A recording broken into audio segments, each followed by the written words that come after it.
Hello, everyone. It's Mr. Slomka again. Welcome back to Sociology. Today, we are going to take a look at our second kind of famous sociologist.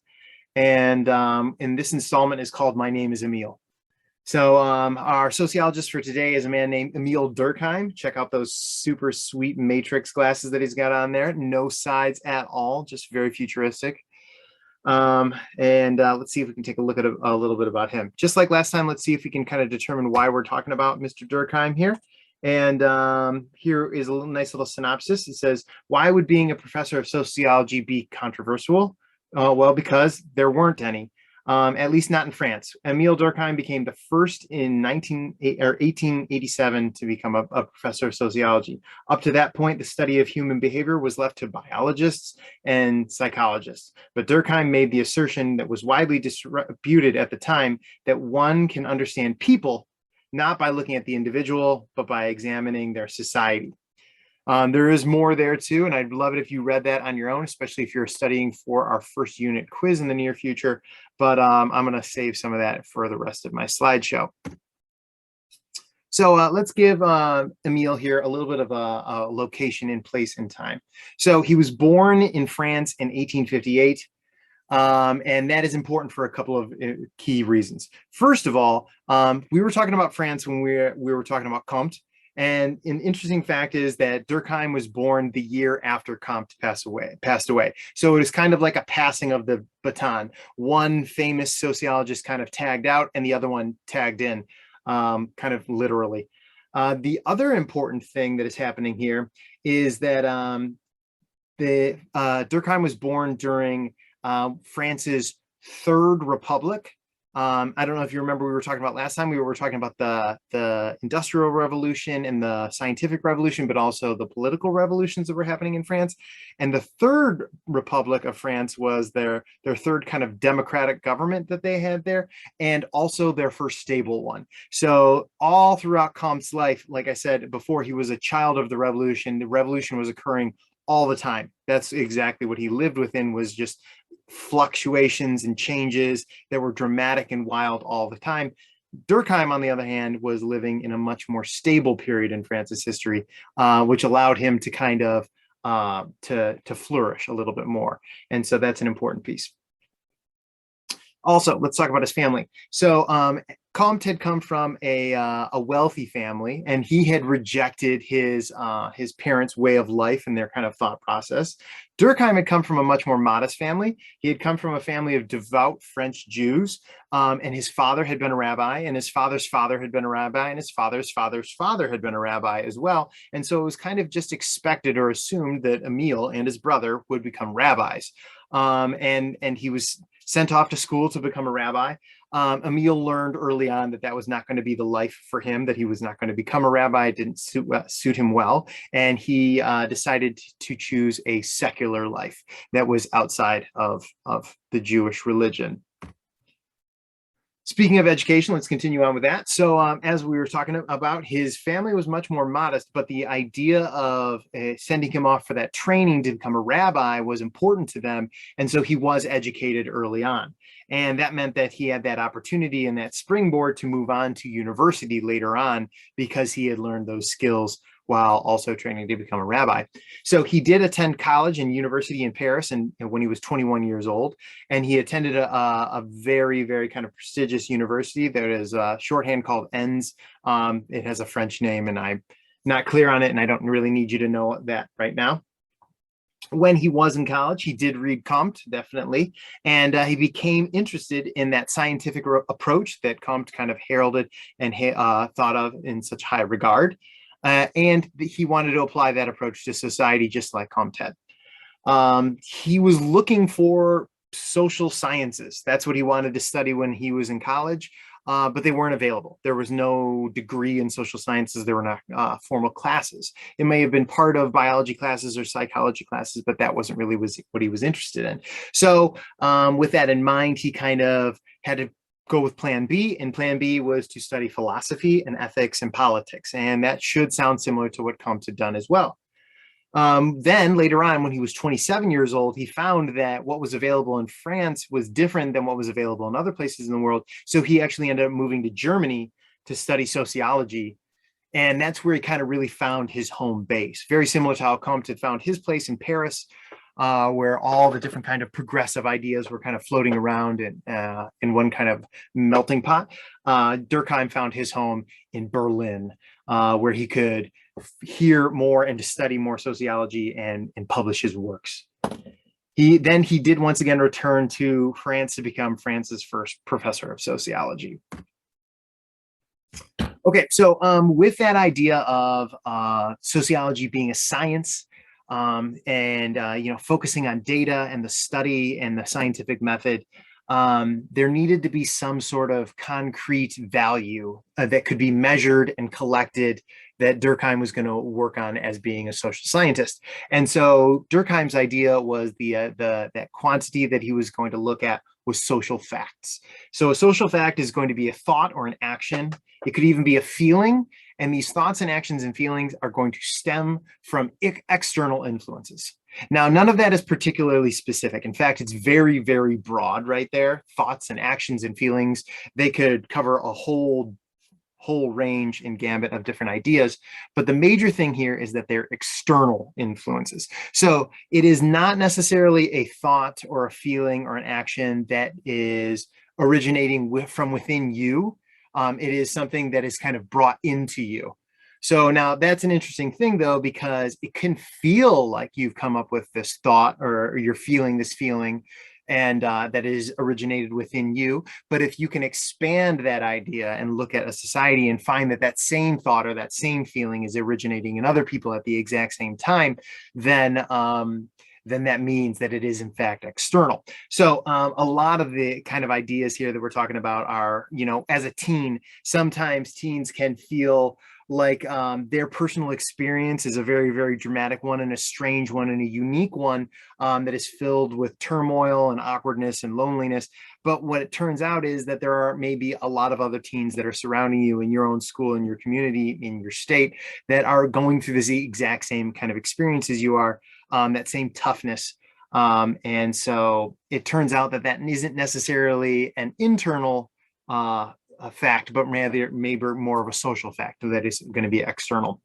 Some other pieces that are like that are politics, religion, holidays, the idea of rightness and wrongness, even things like population distribution, where people choose to live or where they choose to avoid living, and status, the idea of reaching for certain goals or jobs or completing certain tasks so that you can gain status and gain power.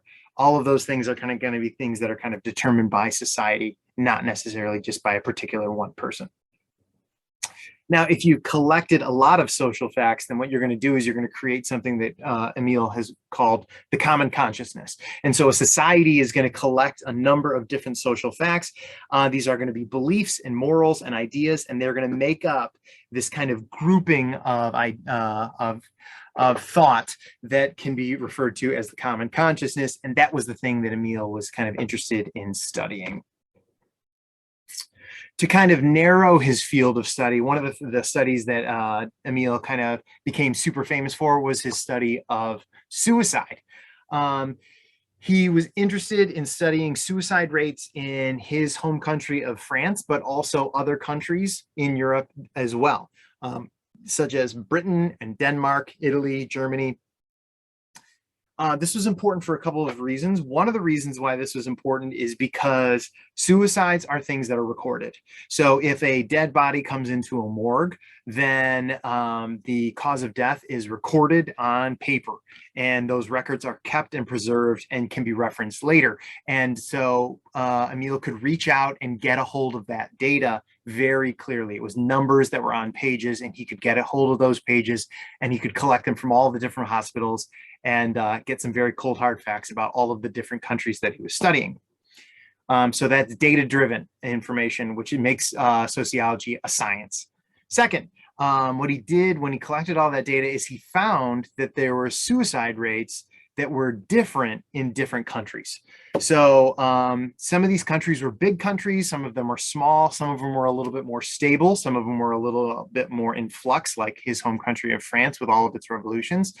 And because they were different, you might not think you could compare them very clearly. But what Durkheim did was he broke down suicide down to number of suicides per millions of people.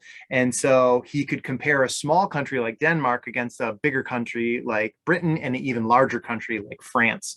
And what he found was that those suicides per million people in the country were different for each of those countries, but consistent throughout time. So that meant that your suicide rates in Britain were pretty consistent as the years went on, while your suicide rates in Denmark were also consistent as the years went on, but they were different from each other.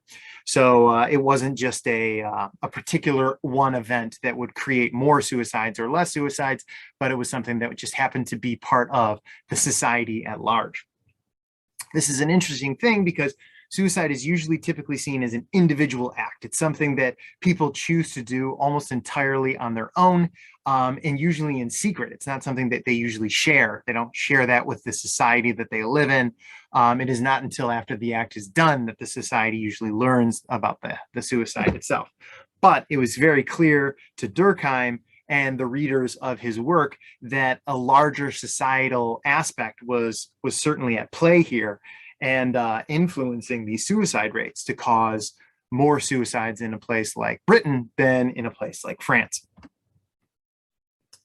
The next kind of big step, though, and something that happens with a lot of sociologists, is they want to know why. So once you've collected that data, it's important to know why and potentially even try to come up with a way to fix it.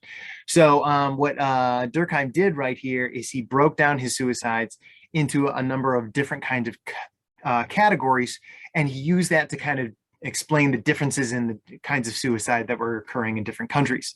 So you have egoistic suicide, anomic suicide, fatalistic suicide, and altruistic suicide.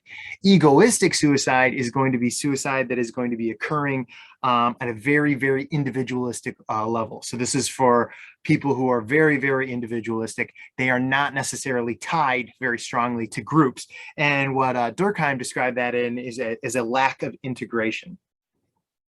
So the many revolutions that existed, like the Industrial Revolution and the political revolutions that had occurred in France, had brought about the rise of the cities, the decline of religion, and what Durkheim was talking about as a lack of integration. People were not locked in as much. They weren't part of a royal family. They weren't part of a religious sect. They weren't part of a family that was struggling to survive. You could be a member of a city and move throughout the city and be almost completely anonymous, surrounded by people, but knowing none of them and not really emotionally attached to any of them. And so that was his first type of suicide, which is the egoistic suicide. And that explains suicides for the places that were the most industrially revolutionized. Then our next one is anomic suicide. And anomic suicide would occur for someone who is experiencing anomie, which is a breakdown of society's rules and traditions. This was something that Durkheim was particularly concerned about, was this idea of anomie. It is a disconnect that was occurring where people are just kind of in this flux and they didn't really know what was occurring around them. You can see that same kind of thing happening right now. The disconnect between the goals of society and the means of achieving those goals. The idea of being successful and owning your own home and having your own family is definitely something that still exists today, but the idea of how to get there changes all the time. The idea of going to college, getting your degree, and then being able to just walk into any place to get a great paying job, and then just saving money until you have your house and working that job for 30 years has definitely changed recently. And now the idea of having multiple careers throughout your professional life is the norm. And the idea of college and all of the debt that may come along with that starts to become a lot less enticing. So you can even experience this idea of anomie that is occurring in current day life. Fatalistic suicide is going to be suicide that would be based off of oppression. So like if you were a slave and you committed suicide to escape from slavery, that is a fatalistic suicide. And then lastly, altruistic suicide. Altruistic suicide is a suicide that would be for the good of the society. So something like euthanasia for suffering elderly people. If you have someone who is old and they are suffering from a terminal disease that is just heartbreaking for them, and they just don't want to suffer through that any more days, then helping them commit suicide would be altruistic suicide. And so Durkheim had kind of worked hard to try to come up with reasons for these, to explain why this data was occurring. And he noticed that all of his reasons were societal as well. So suicide is a social problem, and it needs to be addressed with a social remedy as well. All of this kinds of studies right here led Emile to his big idea. And this one right here is one of our biggest. And this is an idea that we're going to be talking about from now until the end of the semester, and that is structural functionalism. So this is our first big one. Comte had his own big idea, which was positivism, and that's great, but that actually extended past sociology. And so that one is not one that we need to talk about as often, but structural functionalism is a first kind of pure sociology idea that it definitely is in play even today. And so it's a really cool one. So let's talk about that. Structural functionalism is Emile Durkheim's idea that society works as an organism. So a society, it's amazing that we even have a society in the first place, because it is so very complex, like a human body. If you think about all of the different procedures that the human body needs to go through in order to just keep on working and keep on living and keep on thriving, it is amazing that they're all occurring at the same time, and you don't even have to think about them. And the same thing is happening with society. So there are many individual kind of very specific parts of a society, and they all need to be working at the same time harmoniously in order for that society to continue on and thrive. So in a human body, you have things like the kidney and the liver and the heart, you have the muscles, you have the skeleton, you have the skin, you have all of these different pieces, and they all play different roles, and you have the same kinds of things in a society. So you have pieces like politics, education, the family, religion, all of these different pieces hold the society together.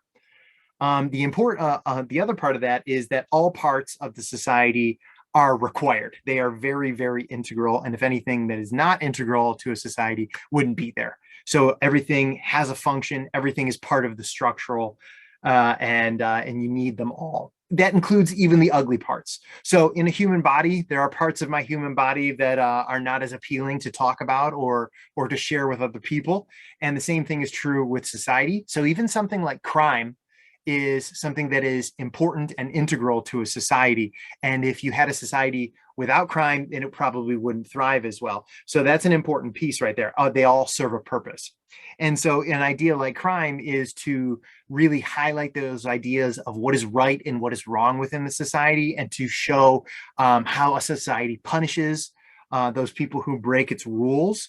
And whether it is a forgiving society or whether it is a terminalistic, fatalistic society.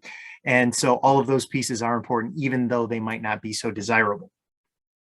Now, that doesn't necessarily mean that things don't go wrong. So sometimes when things go wrong, that is what Durkheim referred to as social dysfunction. So we have what is a functional society, but then something has gone wrong here. So the idea of this is like a disease inside of a cell or inside of a body. And it's going to have a negative effect. So like I said earlier, crime is definitely something that is important to a society. You have to have it. But when excessive crime happens and it is going to impede the normal functions of the society, that's when there is a problem. So like riots are going to occur. And what's going to end up happening is that businesses are going to end up having to shut down. Whole sectors of business are going to have to shut down. And, traffic can't move through that area. People can't move through that area. And there is a larger problem here. That is when dysfunction is going to occur. When something like dysfunction occurs, once again, Durkheim viewed it as a social issue.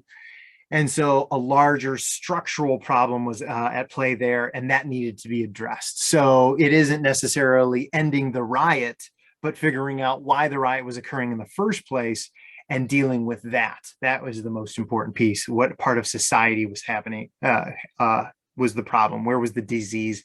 And then dealing with that to begin with. Okay, so once again, that idea of structural functionalism is one of our first very, very big ideas, which I'm going to call a paradigm. We're going to be talking about two more in the next 2 days, along with our last two famous sociologists.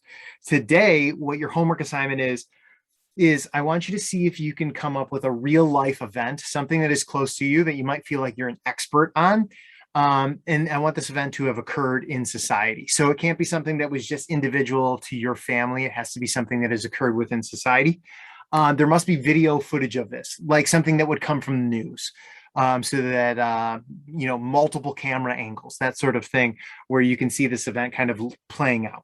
And it needs to be large enough that someone from Troy or Royal Oak or Detroit would have heard of this event as well. So it can be a regional event, it can be a Michigan event, it can be a national event, it can be an international event, something that has occurred that you are interested in. And complexity is encouraged. If the event has more than one facet, that is a great thing. And uniqueness is encouraged. I prefer it if everybody had a different event that they were thinking about.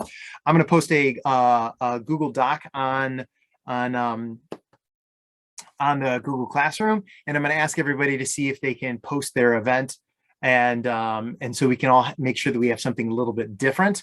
And then we're going to start to see if we can talk about some of these events in the near future.